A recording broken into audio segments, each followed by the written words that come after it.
ನಮ್ಮ ಉಡುಪಿ ಕಡೆ ಜನ್ಮಾಷ್ಟಮಿಗೆ ಅವಲಕ್ಕಿಯ ಏನಾದರೂ ಸಿಹಿ ಇದ್ದೇ ಇರುತ್ತೆ.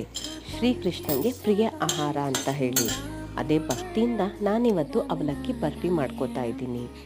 ಒಂದು ಬಾಣಲೆಗೆ 1-2 ಸ್ಪೂನಷ್ಟು ತುಪ್ಪ ಹಾಕಿ ಡ್ರೈ ಫ್ರೂಟ್ಸ್ನ ಫ್ರೈ ಮಾಡ್ಕೊಳ್ಬೇಕು. ಅದೇ ಬಾಣಲೆಗೆ 1 ಕಪ್ಪಷ್ಟು ಅವಲಕ್ಕಿ, ಅರ್ಧ ಕಪ್ಪಷ್ಟು ಕಾಯಿ ತುರಿ ಹಾಕ್ಕೊಂಡು ಫ್ರೈ ಮಾಡ್ಕೊಳ್ಬೇಕು. 1-2 ಏಲಕ್ಕಿ ಹಾಕಿ ಇದನ್ನು ಪೌಡರ್ ಮಾಡ್ಕೊಳ್ಬೇಕು. ಬೆಲ್ಲ ಪಾಕಕ್ಕೆ 1/4 ಕಪ್ಪಷ್ಟು ಬೆಲ್ಲ ಹಾಕಿ ಒಂದು ಸ್ವಲ್ಪ ನೀರು ಹಾಕಿ ಬೆಲ್ಲ ಕರಗುವಷ್ಟು ತನಕ ಕುದಿಸ್ಕೋಬೇಕು. ನಂತರ ಅವಲಕ್ಕಿ ಮಿಶ್ರಣ ಅಂದರೆ ಅವಲಕ್ಕಿ ಪೌಡರ್ ಮಾಡ್ಕೊಂಡಿರೋದನ್ನ ಹಾಕಿ ಸ್ವಲ್ಪ ಗಟ್ಟಿ ಆದಮೇಲೆ ಡ್ರೈ ಫ್ರೂಟ್ಸ್ನ ಆ್ಯಡ್ ಮಾಡಿಕೊಂಡ್ರೆ ನಮ್ಮ ಬರ್ಫಿ ರೆಡಿ ಆದಾಗೆ. ಈ ಜನ್ಮಾಷ್ಟಮಿಗೆ ಈ ರೆಸಿಪಿನ ಟ್ರೈ ಮಾಡಿ.